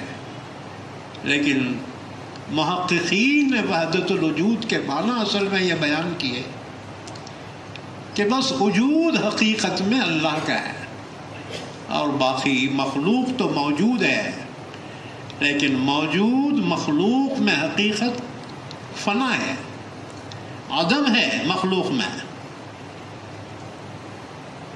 لہذا انہوں نے کہا بس وجود تو صرف اللہ کا ہے، وحدت الوجود. لیکن محققین نے کہا اگر فرق مراتب نہ کنی زندگی، اگر مراتب میں فرق نہیں کیا تو کافر ہو جاؤ گے. اللہ اللہ ہے، بندہ بندہ ہے. اللہ نے اپنے بندے محمد صلی اللہ علیہ وسلم کو عرش پہ بلا کر کہا سبحان الذی اسریٰ بعبدہ. عرش پر پہنچ کر بھی محمد رسول اللہ صلی اللہ علیہ وسلم عبد ہی رہے. اللہ اللہ ہے، بندہ بندہ ہے، گر فرق مراتب نہ کنی زندگی. لیکن اتنی بات ضرور ہے کہ بندہ عدم میں ترقیات کی منزلیں طے کرتا ہے. الرحمن فاسأل به خبیرا. رحمان کے بارے میں اس سے پوچھ جو اس کی خبر رکھتا ہے. تو ظاہر بات ہے رحمان تک پہنچنے کے لیے کسی نہ کسی شیخ کی ضرورت پڑتی ہے جو اس کی رہبری کر سکے، اور اس کے لیے پھر ذکر اللہ ہے. یا ایھا الذین آمنوا اذکروا اللہ ذکرا کثیرا وسبحوہ بکرۃ واصیلا. ایمان والو اللہ کا ذکر کرو کثرت سے. حضور نے فرمایا مفردین آگے بڑھ گئے. صحابہ نے کہا یا رسول اللہ مفردین کون ہیں؟ فرمایا اللہ کا ذکر کثرت سے کرنے والے مرد اور اللہ کا ذکر کثرت سے کرنے والی عورتیں. لہذا تصوف حدیث سے اور قرآن سے گویا ثابت ہے. ایک جو ہے صحابی تھے ذوالبجادین، اللہ کے رسول کے حجرے کے سامنے بیٹھے ہوئے زور زور سے ذکر کرتے تھے. حضرت عمر نے کہا یہ شخص منافق تو نہیں ہے، ریاکار لگتا ہے، اتنے زور زور سے ذکر کر. اللہ کے نبی نے فرمایا چھوڑ دو اس کی حال پر، یہ اواہین میں سے ہے. ہاں جی، معلوم ہوا کہ فقہائے صحابہ کو ذکر جہری پر کلام تھا، لیکن اللہ کے نبی نے تائید فرمائی کہ ذکر جہری بھی منشأ نبوت میں شامل ہے. حضور نے فرمایا چھوڑ دو ان کا حال پہ، جو زور سے ذکر کر رہے ہیں نا، حضور نے فرمایا یہ اواہین میں سے. اب اعتراض کرتے ہیں لوگ، کیا جی زور زور سے ذکر کر رہے ہیں، ذکر قلبی ہونا چاہیے. ہاں جی، تم کر لو قلبی، ہم جہری کر لیتے ذوالبجادین والے. اور ایک بات سنو، اللہ کے رسول نے فرمایا اصحابی کالنجوم بأیہم اقتدیتم اہتدیتم. میرے صحابہ آسمان ہدایت کے ستارے ہیں، ان میں سے کسی ایک کی بھی اتباع کر لو گے نا ہدایت پا جاؤ. ہاں جی بھئی، ایک صحابی کا عمل ہمارے لیے دلیل ہے، کافی ہوگا نہیں ہوگا؟ اب جی ذاکرین کے واسطے، ہاں جی تمہارے کو ایک ہتھیار دے دیا. اب لوگ اعتراض کرتے ہیں زور سے ذکر ہے کیا حدیث میں قرآن میں؟ ہاں ہے، اور انہیں حدیث بیان کر دو. یہ ذوالبجادین رضی اللہ تعالیٰ، تو صحابہ نے آبجیکشن لیا، کیا جی اتنی زور زور سے ذکر کر رہے، یہ تو ریاکار معلوم ہوتا ہے. حضور نے فرمایا ان کو ان کے حال پہ چھوڑ، یہ اواہین میں سے، اللہ کی طرف رجوع کرنے والے، یہ اللہ والوں میں سے ہے. بہرحال ذکر اللہ کے ذریعے سے انسان کے دل میں جلا پیدا ہوتی ہے، اور اس کے بعد عالم اور کائنات کے مغیبات مشاہدے میں آتے، آیان کونیہ، کن فیکون جو ہے نا، تو وہ آیان کونیہ اس پر منکشف ہوتے. تو وہ جو آیان کونیہ منکشف ہوتے ہیں ان کے انکشاف کو معرفت کہتے ہیں، اور جو مکشوفات ہیں اسے حقیقت کہتے ہیں. اور شریعت کے احکامات دو طرح سے ہیں، ایک کا تعلق ظاہری اعمال سے ہے. ظاہری اعمال کے متعلق جو احکامات ہیں اسلام کے، ان کو شریعت کہتی ہے. اور کچھ جو ہے انسان کے حالات باطینی ہوتے ہیں، باطینی حالات کے متعلق جو احکامات ہیں ان کو طریقت کہتے ہیں. تو شریعت اور طریقت الگ چیز نہیں ہے، بلکہ دو شاخیں ہیں اسلامی احکامات کی. اور اس کی دلیل اللہ نے قرآن میں فرمایا، دو نعمتیں اللہ نے بندوں کو دی. وَأَسْبَغَ عَلَيْكُمْ نِعَمَهُ ظَاهِرَةً وَبَاطِنَةً. اللہ نے دو نعمتیں دی. قرآن کی آیت پڑھا بھائی، اللہ نے دو نعمتیں دی، ایک ظاہری نعمت اور ایک باطنی نعمت. اور اللہ نے یہ بھی حکم دیا وَذَرُوا ظَاهِرَ الْإِثْمِ وَبَاطِنَهُ. چھوڑ دو، ظاہری گناہوں کو بھی چھوڑ دو اور باطنی گناہ کو بھی چھوڑ دو. ظاہری گناہ جیسے شراب نوشی ہے، قتل ہے، جھوٹ ہے، دھوکہ ہے، اسی طرح سے چوری ہے، دوسرے اور گناہ ہیں، ظاہری گناہ ہیں. باطنی گناہ حسد ہے، کینہ ہے، بغض ہے، عداوت ہے، کفر ہے، شرک ہے، تکبر ہے، انانیت ہے، خود بینی ہے، خود نمائی ہے. یہ باطن کے گناہ ہیں. تو ظاہر بات ہے اللہ نے حکم دیا کہ ظاہری گناہ بھی چھوڑ دو اور باطنی گناہ بھی چھوڑ دو. ظاہری گناہ چھوڑنا انسان کے لیے آسان ہے، لیکن باطنی گناہ کا چھوٹنا بہت مشکل ہے۔ انسان کے دلوں میں جو وساوس آتے ہیں، حرص ہے، لالچ ہے، انانیت ہے، یہ بہت ہی مجاہدے کے بعد ختم ہوتی۔ اخلاص سب سے اخیر میں آتا ہے اور سب سے پہلے نکل جاتا ہے۔ حضور نے فرمایا ایک زمانہ آئے گا کہ مسجدیں نمازیوں سے بھری ہوں گی، لیکن اس میں کوئی مخلص نہیں ہوگا۔ تو اخلاص یہ بنیاد ہے تصوف کی۔ تو ظاہری اور باطنی گناہ سے جب انسان بچتا ہے، اور یہ بچنا 3 طرح سے ہو سکتا ہے: ذکر اللہ کے ذریعے سے، تلاوت قرآن کے ذریعے سے، اور نوافل کے ذریعے سے۔ نفل نمازیں ہیں، نفل روزے ہیں، نفل اعتکاف ہے۔ اس کے بغیر یہ بیماریاں ختم نہیں ہوں۔ جب جو ہے یہ مجاہدہ کرتا ہے تو پھر اللہ اس کے دل کو منور کرتا ہے، پھر اس کے درجات بڑھتے ہیں، اور پھر ذکر اللہ کی کثرت کی وجہ سے ایک قسم کی حدت اور گرمی پیدا ہو جاتی، جلال پیدا ہو جاتا ہے۔ اب اس کو جو ہے ذرا پانی کے چھینٹے مارنا پڑتا ہے کہ آگ، عشق کی آگ جب بھڑکتی ہے نا، اس پر کچھ پانی کے چھینٹے مارے جاتے ہیں۔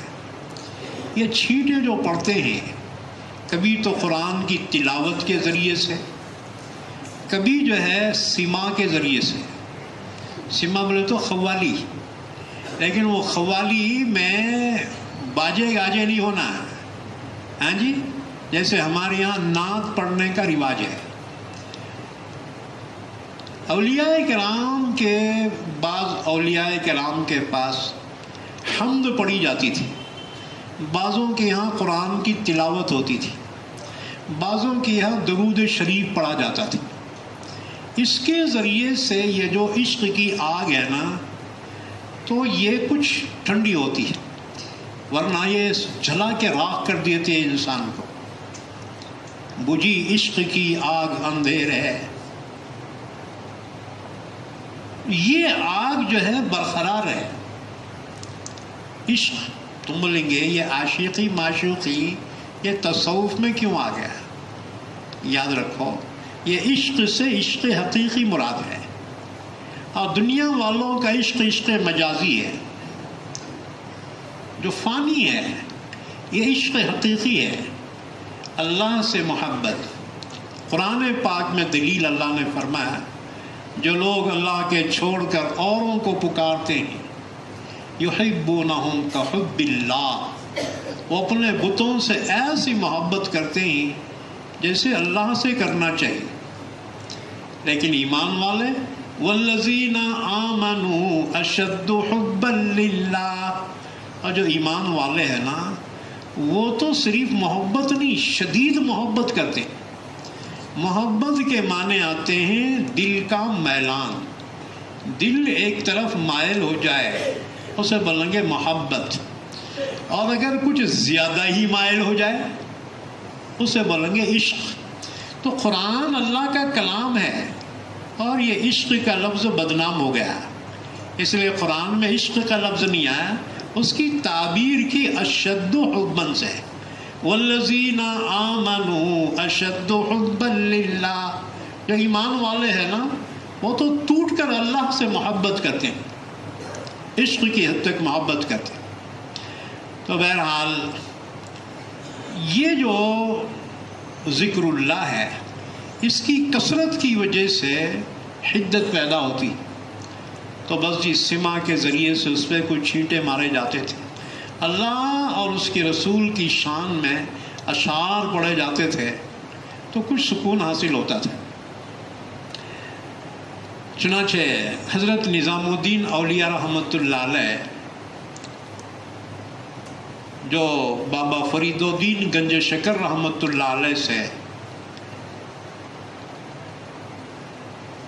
خلافت حاصل فرمائے ہوئے تھے، بستی غیاث الدین میں قیام تھا، تو آپ کے یہاں سما ہوتا تھا، اور جب سما ہوتا تھا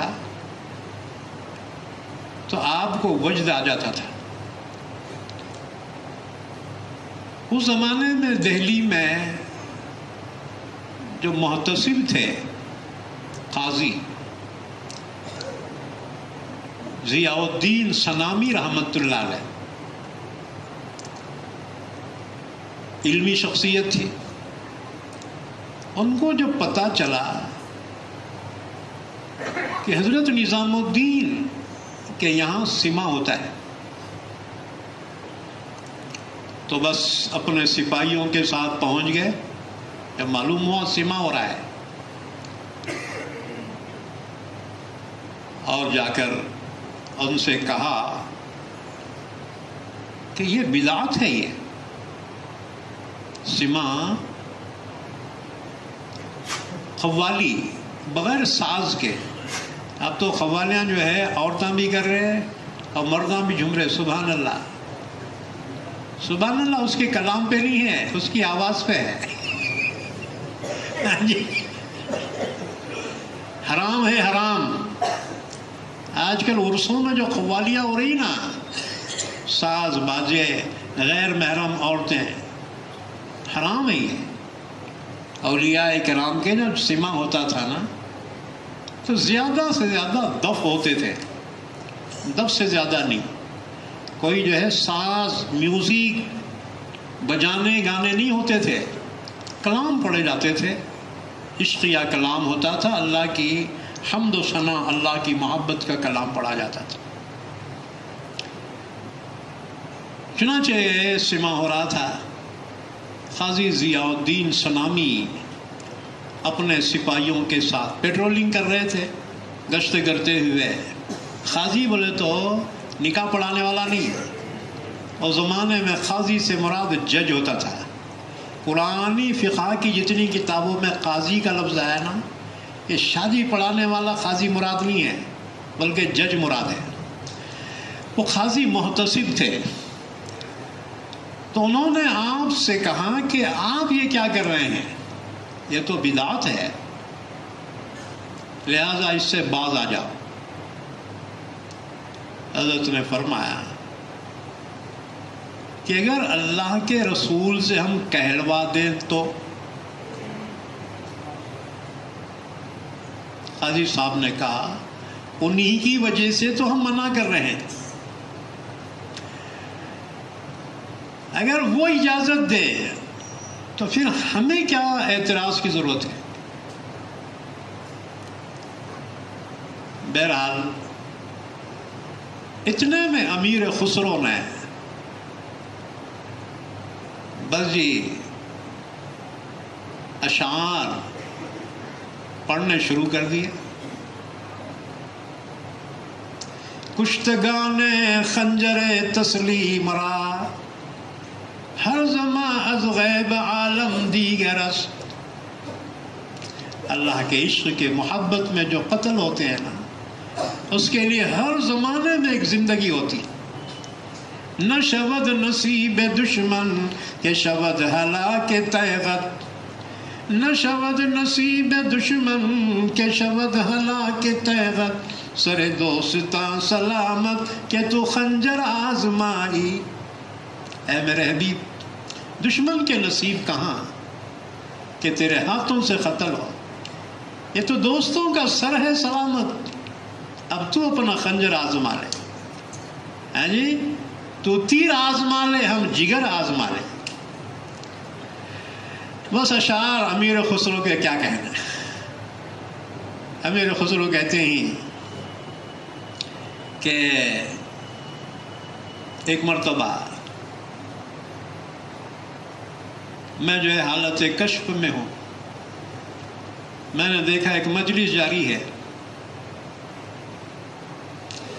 خدا خود میر مجلس بود اندر لامکاں خسرو محمد شمع بز محفل بود جب جائے کہ من بودم. ایک عجیب محفل دیکھا کہ جہاں پر میر مجلس رب کائنات ہیں محمد صلی اللہ علیہ وسلم شمع محفل بنے بیٹھے. خدا خود میر مجلس بود اندر لامکاں خسرو محمد شمع محفل بود شب جائے کہ من میں. بہرحال امیر خسرو نے اشعار چھیڑ دیے. بس جی حضرت مراقبے میں اچانک وجد آ گیا. اچانک وجدے میں آ گئے, کھڑے ہو گئے.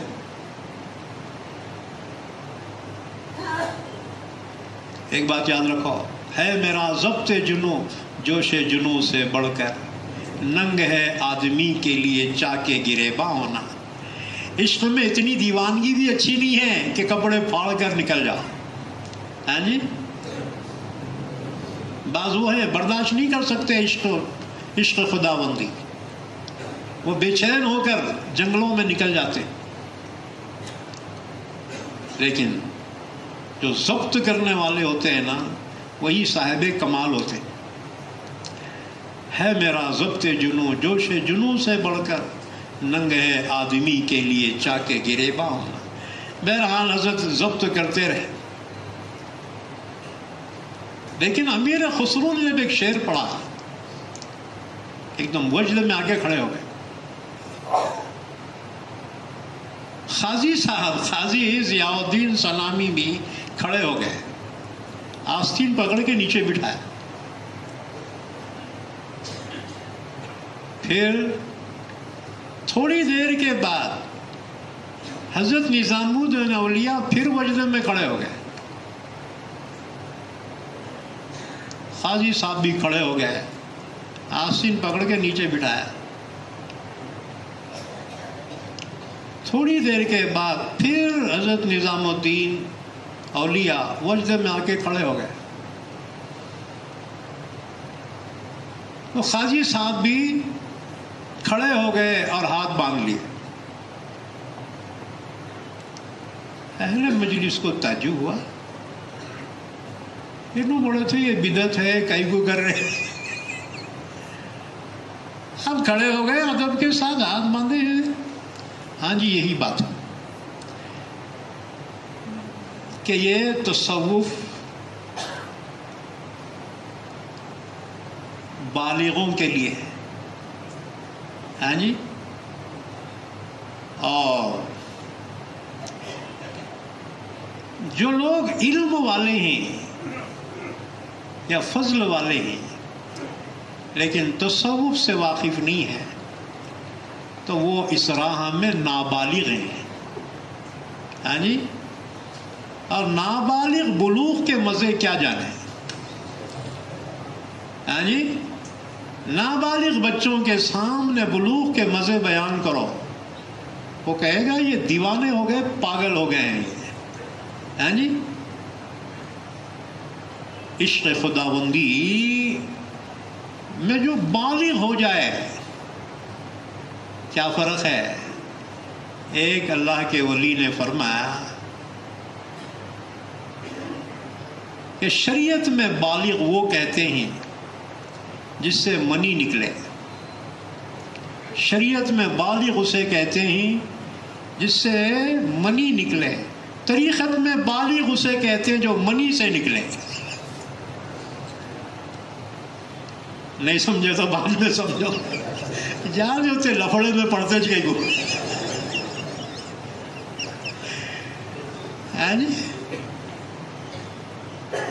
یعنی جو خواہش سے نکل جائے وہ طریقت میں بالغ ہے کہ کچھ باقی نہ رہے سوائے اللہ کے اور اللہ کے انوارات و تجلیات کے, سوائے اپنے محبوب کے دیدار کے اسے دنیا کا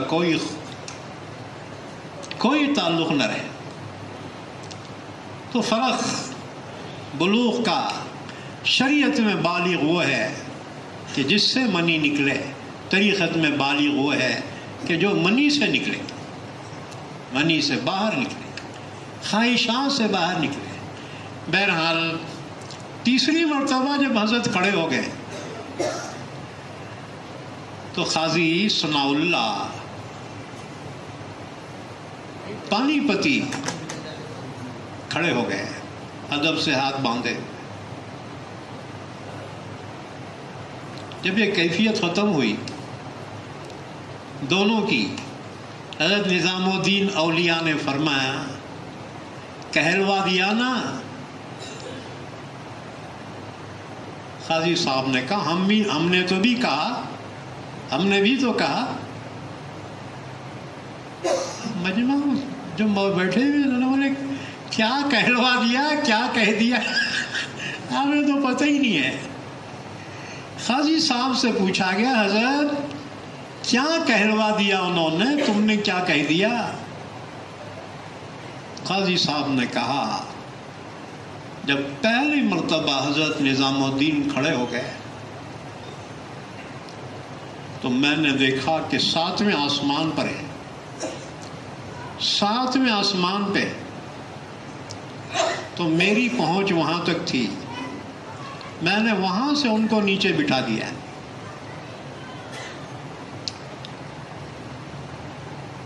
پھر دوبارہ اٹھے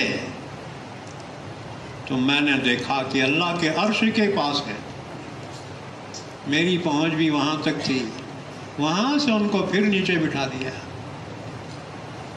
جب تیسری مرتبہ کھڑے ہو گئے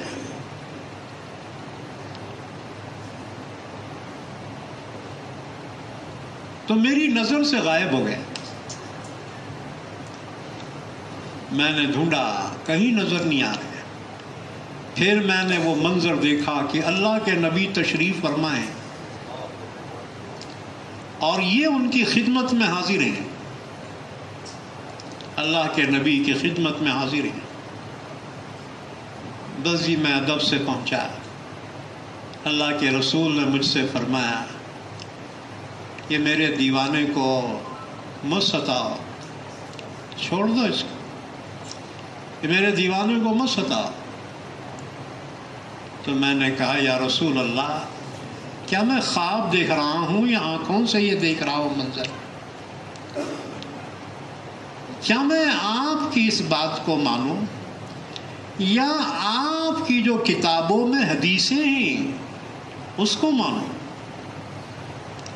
حضور نے فرمایا عمل کے لیے تو وہی ہے، عمل کے لیے تو وہی ہے۔ قاضی صاحب نے فرمایا کہ انہوں نے کہلوا دیا کہ اللہ کے نبی نے اجازت دی، لیکن ہم نے بھی تو کہہ دیا کہ اس پہ عمل کرنا جو ہم دیکھ رہے ہیں یہ کشف اور خواب یا پھر وہ آپ کی احادیث مبارکہ۔ تو حضور نے فرمایا عمل کے لیے تو وہی ہے، حدیث پر ہی عمل ہوگا، قرآن ہی پہ عمل ہوگا، لیکن جو یہ کیفیات جس پہ آتی ہیں تو ظاہر بات ہے وہ ان کے لیے دلیل ہے۔ کشف صاحب کشف کے لیے دلیل ہے، اوروں کے لیے قرآن حدیث دلیل۔ مرشد والا میں جو ہے فلاں جنت میں گیا تھا، گیا ہوں گا رے بھائی، ہمارے کو تو نمازاں پڑھنا چ پڑتا ہے، ہمارے کو تو جماعت میں جانا چ پڑتا ہے، یہ پرسوزر ہمارے کو کرنا ہی پڑتا ہے۔ جی بشر الذین آمنوا وعملوا الصالحات ان لہم جنات تجری من تحتها الانہار۔ ہمارے کو تو پرسوزر کرنا پڑے گا، تم جنت میں جا کے آؤ یا وہ تمہارے واسطے ہو۔ خواب دیکھنے والے کا خواب صاحب خواب کے لیے دلیل ہے، اوروں کے لیے دلیل نہیں ہے۔ اسی لیے بزرگان دین کے مکاشفات امت کے لیے دلیل نہیں ہے، بلکہ وہ صاحب کشف کے لیے دلیل۔ لیکن ہم اعتراض نہیں کر سکتے، کسی کو خواب اور کشف سے ہم تھوڑی روک سکتے، وہ تو اللہ کا فضل ہے، اللہ جس کو چاہتا ہے عالم کا مشاہدہ کرواتا ہے، کائنات کا مشاہدہ کرواتا ہے، رازوں سے پردے اٹھاتا ہے، حجابات سے پردے اٹھا دیتا ہے، اللہ جس کو چاہے نوازتا ہے۔ تو قاضی صاحب نے کہا کہ اللہ کے رسول نے فرمایا کہ کیوں ستا رہے اس کو، میرے دیوانے کو، چھوڑ دو اس کے حال پہ۔ تو نظام الدین اولیاء نے فرمایا ہم نے کہلوا دیا نا۔ قاضی صاحب نے کہا ہم نے بھی تو کہا کہ یا رسول اللہ اس پر عمل کرنا یا وہ حدیثیں جو کتابوں میں لکھی ہیں؟ حضور نے فرمایا عمل کے لیے تو وہی ہے۔ بہرحال یہ واقعہ آیا گیا ہو گیا، قاضی صاحب بیمار ہو گئے۔ حضرت نظام الدین اولیاء کو اطلاع ملی۔ حضرت نظام الدین اولیاء رحمۃ اللہ علیہ ان کی مزاج پرسی کے لیے تشریف لے گئے، ان کے دروازے پہ پہنچے، کنڈی کھٹکھٹائی، اندر سے خادم آیا۔ حضرت نظام الدین اولیاء نے فرمایا کہ قاضی صاحب سے کہہ دو کہ ملاقات کے لیے نظام الدین آیا ہے۔ خادم نے جا کر کہا جی وہ نظام الدین آئے ہیں۔ قاضی صاحب نے کہا جا کر کہہ دو اس بدعتی سے میں نہیں ملنا چاہتا، میرا آخری وقت ہے، میں آخری وقت اس بدعتی کا چہرہ دیکھنا نہیں چاہتا۔ اچھا لو بدعتی بھی کیسا عرش مولا پہ پہنچا ہوا ہے، اللہ کے رسول کے ذریعے سے سفارش ہو رہی ہے۔ ہاں جی آج کل کے بدعتیاں تھوڑی مراد ہے، لیکن وہ صاحب شریعت قاضی صاحب نے کہا جا کر کہہ دو کہ اس بدعتی سے میں ملنا نہیں چاہتا، میرا آخری وقت ہے، اس بدعتی کا چہرہ بھی دیکھنا نہیں چاہتا۔ خادم نے جب آ کر کہا، حضرت نظام الدین نے فرمایا جا کر کہنا وہ بدعتی توبہ کر کے آپ کے در پہ آیا، توبہ کر کے آیا ہے۔ جب قاضی صاحب کو خادم نے کہا، قاضی صاحب نے اپنی پگڑی اتاری، اپنا امامہ خادم سے کہا کہ یہ امامہ یہاں سے دروازے تک بچھا دو، کہنا میرے دستار پہ چلتے ہوئے آپ میرے پاس آئے۔ ولی را ولی می شناست، حضرت نظام الدین اولیاء سے جب خادم نے کہا حضرت کا حکم ہے کہ اس جو ہے دستار پر حضرت کی آپ اپنے قدموں سے چلتے آئیے، حضرت نظام الدین اولیاء نے اس دستار کو اٹھایا، اپنے آنکھوں سے لگایا، کہا یہ دستار ایسی نہیں ہے کہ اس پر قدم رکھے جائے، یہ تو سر پہ رکھنے کے قابل ہے۔ دستار کو اٹھاتے تھے، اپنے سر پہ رکھتے تھے۔ جب خدمت میں پہنچے حضرت نے فرمایا، ایک شعر پڑھا، آنا کے خاک را بنظر کیمیا کنند، اے وہ ہستی کہ ایک نظر سے جو مٹی کو کیمیا بنا دے، سونا بنا دے۔ اندازہ کر سکتا ہے اس کے زور بازو کا، نگاہیں مرد مومن سے بدل جاتی ہیں تبدیل۔ آنا کے خاک را بنظر کیمیا کنند، اے وہ ہستی کہ جس کی نظر سے مٹی بھی سونا بن جاتی ہے، آیا بود کے گوشے چشمے بیما کنند۔ کیا بہتر ہوگا ہماری طرف بھی نظر کرم فرمائیے، دنیا سے رخصت ہو رہے ہیں، آپ کی نظر نوازی ہوگی، ہمارا بیڑا پار ہو جائے۔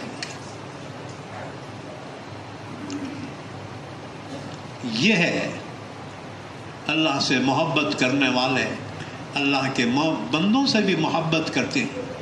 ہاں جی طریقت بجز خدمت خلق نیست، صرف جو ہے ذکر کرنا ہی کافی نہیں ہے۔ خواجہ عثمان ہارونی رحمۃ اللہ علیہ نے فرمایا، معین الدین اپنے مرید سے فرمایا، خواجہ معین الدین چشتی 20 سال رہے اپنے شیخ کی خدمت میں۔ ہاں جی اب آج کل تو سال میں ایک مرتبہ شیخ کے پاس آ رہے، اور ہم سمجھ رہے بیٹری چارج ہونا. ہمارے بیٹریاں اتنے خراب ہیں ایک دن میں چارج نہیں ہو رہے. ہاں جی بار بار نیٹ ورک چل جا رہا. ہاں جی کنیکشن ہو رہا ہے نہیں. کیوں؟ ابے بیٹری چلی گئی تیری. پہلے اولیاء کرام بہت گھستے تھے، بہت مجاہدات کرواتے تھے، اس کے بعد پھر جو ہے اپنا فیض دیتے تھے، اس کے بعد خلافت دیتے تھے. اب تو پھٹانی سے تقسیم کرے شیخاں، تو بھی خلیفہ تو بھی خلیفہ.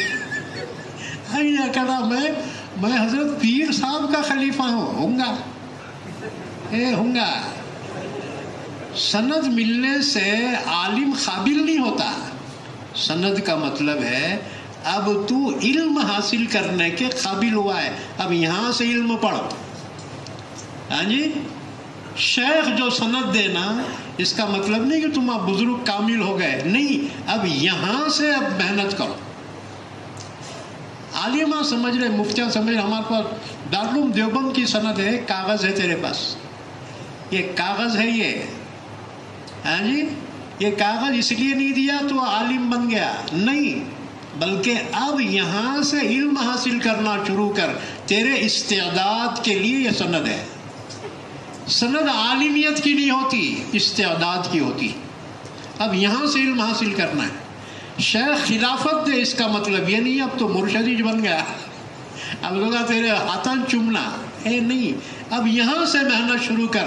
تجھے سند دی گئی ہے قابلیت کی، اب تو محنت کرنے کے قابل ہوا ہے. ہاں جی ہم تو پہلے دن ہی کامل سمجھ گئے ہیں. بہرحال منزل مقصود کو تک پہنچنا بڑا مشکل ہے. اللہ نے فرمایا وَذَرُوا ظَاهِرَ الْإِثْمِ وَبَاطِنَهُ، ظاہری گناہ سے بھی بچو، باطنی گناہ سے بھی بچو. ہوس حرص کے گناہ سے بچو. کیا ہوا؟ ٹائم پورا ہو گیا؟ کیا ہو گیا تو بلاج گئی کو ہمارے کو. آؤ جی ہاں بس ایک آخری بات بول کے میں اپنی بات ختم کروں. یہ تو جلسہ ہو گیا پھر. ہاں جی آخری بات بول کے میں اپنی بات ختم کر دوں. گناہ کے سلسلے حضرت بایزید بسطامی رحمۃ اللہ علیہ اکابرین اولیاء کرام میں سے، حضرت جنید بغدادی رحمۃ اللہ علیہ نے ان کے بارے میں فرمایا کہ بایزید بسطامی کا درجہ اولیاء کرام میں ایسا ہے جیسے فرشتوں میں جبرائیل کا ہے. بایزید بسطامی رحمۃ اللہ علیہ کا مقام کس کو سمجھنا ہے نا، توحید کے جو 100 درجات ہیں، ایک سالک کو وہ درجات حاصل کرنے میں ایک زمانہ لگتا ہے، تب جا کے سلوک اس کا مکمل ہو جاتا ہے. تو تمام اولیاء کرام کی توحید میں جو انتہا ہے وہ بایزید بسطامی کی ابتدا ہے. تو بایزید بسطامی رحمۃ اللہ علیہ ایک مرتبہ ایک بستی میں گئے. وہاں پر حکیموں کا اجتماع تھا، ڈاکٹروں کا اجتماع تھا، حکیموں کی میٹنگ تھی. تو ان میں جو ہے حکیموں نے اپنے اپنے تجربات پیش کی کہ فلاں بیماری کا علاج فلاں جڑی بوٹی اور فلاں چیز سے ہوگا. جب تمام حکیموں نے اپنے تحقیق پیش کی،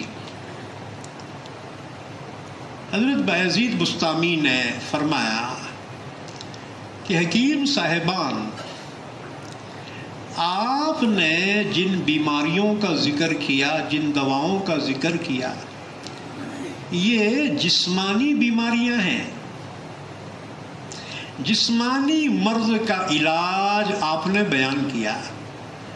ذرا یہ تو فرمائیے کہ گناہ ایک مرض ہے تو گناہ کے مرض کا علاج کیا ہے؟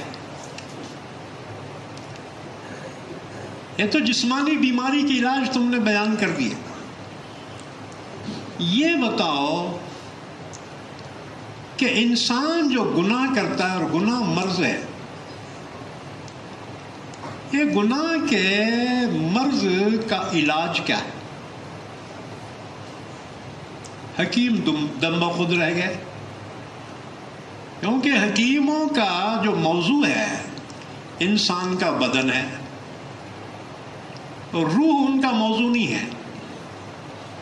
وہ جسم کی توڑ پھوڑ کریں گے، ٹیلروں جیسا ایسا پھاڑ دیتے، پھر سی دیتے، پھر ریڈی کر دیتے، لیکن روح کے بارے میں ان کا موضوع ہی نہیں ہے. حکیم دم بخود رہ گئے. کہا حضرت ہمیں نہیں معلوم، گناہ ایک بیماری ہے، اس کا علاج کیا ہے ہم نہیں جانتے. تو مجمع میں ایک نیم پاگل تھا، مجذوب بولتے نا جی، ہوش میں آیا تو نمازاں پڑھتے، نہیں آیا تو کنڈے پہ بیٹھ جاتے، ہاں جی، دل میں آیا تو نہاتے، نہیں تو مکھیاں بیٹھے تو بے فکری.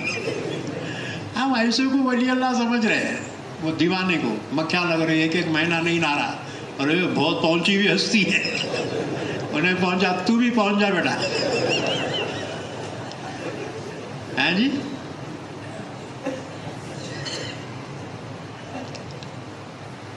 تو حکیموں نے کہا کہ حضرت گناہ یہ مرض ہے، اس کا علاج ہم نہیں جانتے. تو مجمع میں سے ایک نیم پاگل بولا اگر حضرت اجازت دیں میں بیان کروں گناہ کے مرض کا علاج کیا ہے. حضرت نے فرمایا ٹھیک ہے تم بیان کرو.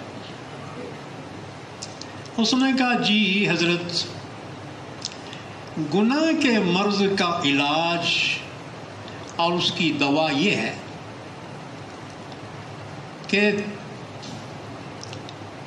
توبہ کی ایک شاخ لے لو، توبہ کی شاخ لے لو اور استغفار کا پتا لے لو. توبہ کی شاخ اور استغفار کا پتا لو، دونوں کو ملا کر دل کی اوکھلی میں رکھو، دونوں کو ملا کر دل کی اوکھلی میں رکھو اور توحید کے دستے سے اس کو کوٹو.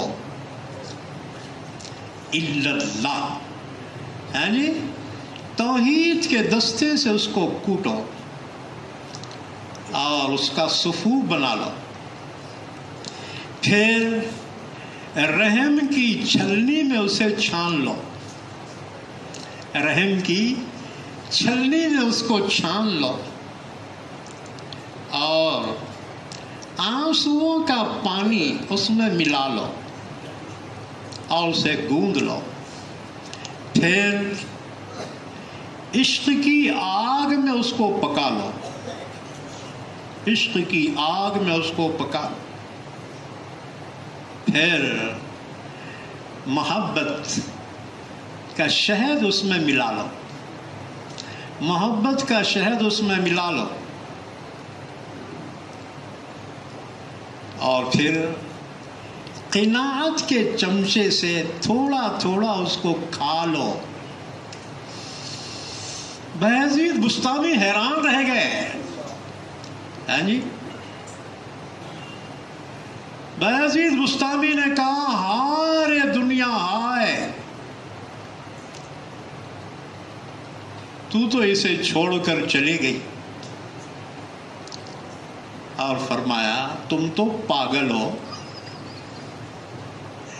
جی، بنا کر فقیروں کا ہم بھیس غالب، تماشائے اہل کرم دیکھتے. اولیاء کرام اپنے آپ کو چھپاتے.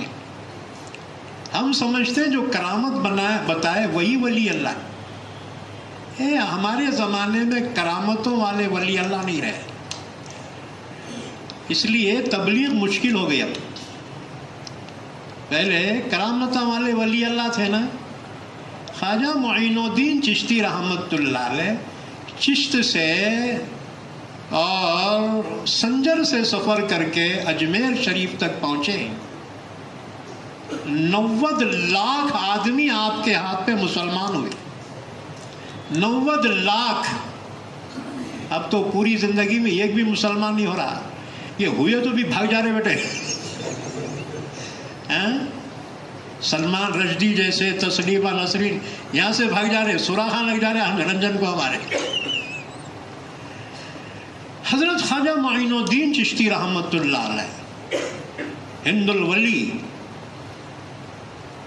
اور انگریز کی رپورٹ ہے, انگریز کی, 99 لاکھ آدمی آپ کے ہاتھ پہ مسلمان ہوئے. اب وہ کیسا مسلمان ہوئے؟ ایک تو آپ کی شخصیت کو دیکھ کر, دوسرے آپ کے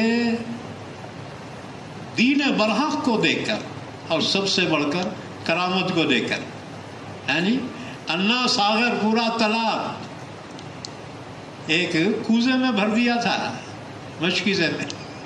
فرمایا نصیر الدین یہ لوگ جو ہے ہم کو تالاب پہ نہیں آنے دے رہے, لہذا یہ جا کے لوٹے میں لے کے آ پانی. انہوں نے بھرا تو پورا تالاب اس میں آ گیا, تالاب سوکھ گیا. اب بڑے بڑے وہاں راجے مہاراجے پریشان ہو گئے, کہا یہ چند فقیر مسافر آ کر یہاں کھڑے ہوئے ٹھہرے ہوئے ہیں, یہ ضرور ہے انہی کی وجہ سے ہوا. اونٹا بھوکے مر رہے, پیاسے مر رہے, لوگ پیاسے. بادشاہ نے آ کے کہا سرکار مہربانی کرو, یہ تالاب پھر سے پانی سے بھر دو. فرما اچھی بات ہے. نصیر الدین جا یہ پانی ڈال دے تالاب میں. وہ تالاب میں ڈالتے, پورا تالاب میں پانی موجیں مار رہا ہے. ہزاروں لوگ اجمیر کے ایمان لائے. اب ہمارے پاس علم ہے, کرامت نہیں ہے. کرامت بتائے تو الٹا ہی ہو جا رہا ہے.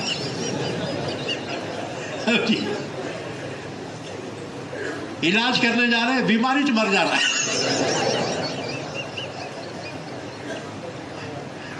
حضرت پڑھ کے پھونکو, پھونکتے ہی اڑے مر جا رہا ہے. اب کون ہمارے کو بزرگ تسلیم کرے گا؟ اب تو بس اتنا ہے بھائیو, سنت کی پابندی کرو, فرائض کی پابندی کرو, اور شیخ نے جو بھی آپ کو سبق دیا ہے بس اس کی پابندی کرو. ہاں جی, حرام سے بچو, حرام کھانے سے بچو, حرام سوچنے سے بچو, حرام خیالات سے بچو. بس اس زمانے کا ولی اللہ وہی ہے جو حرام سے بچ جائے اور شرک سے بچ جائے. اس زمانے میں وہ پہلے جیسے تہجد کہاں پڑھنے آ رہا ہے. ہمارے تہجد تو 5 منٹ میں 4 رکعت سلام کے ساتھ ختم ہو جائے.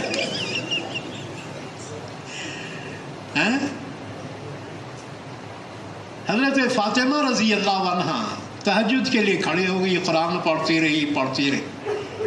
جب سلام پھیرا ہے تو فجر کی اذان ہو رہی ہے. فرمانے لگی یا اللہ تیری راتیں بھی کتنی چھوٹی ہوتی ہیں. اللہ اکبر. ہاں جی, یہاں تو چوٹی کاٹے تو امام سلام پھیر دیتا زیب بول کے. ارے امام کی آنکھ میں آیا کیا؟ امام مالک رحمت اللہ علیہ درس دے رہے ہیں, درس حدیث. بچھو گھس گیا, بچھو کپڑے کے اندر, اور بچھو کا ڈنگ رہتا نا, برداشت نہیں کر سکتے, تڑپتا آدمی. ہاں جی, بچھو کا کاٹا جو ہے تڑپتا ہے, اور سانپ کا کاٹا سو جاتا, سوتے ہی مر جاتا انہیں بیٹا. ہاں جی, اسی سانپ کے کاٹے بھی تو سونے نہیں دیتے. تو بچھو کا کاٹا جو ہے تڑپتا ہے. امام مالک رحمت اللہ علیہ کے بدن میں بچھو گھس گیا. آپ درس حدیث دے رہے ہیں اللہ کے رسول صلی اللہ علیہ وسلم کی مسجد نبوی میں, اور آپ اپنے آپ کو برداشت کر رہے ہیں.